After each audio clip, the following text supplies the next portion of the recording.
Hello everyone, welcome to Online Help Guide. Today in this video, I'm gonna give you a tutorial on creating stunning 3D AI images of birthday for free.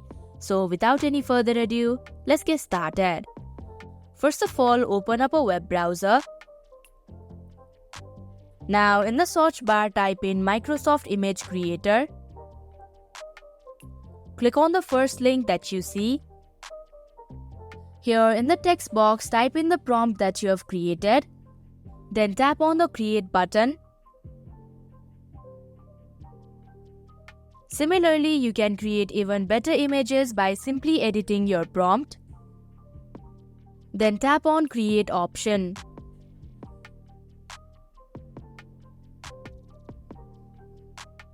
Now click on the image in order to preview it.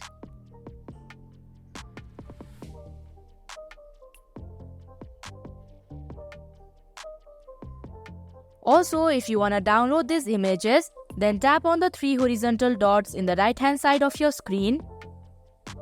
Then tap on Download option.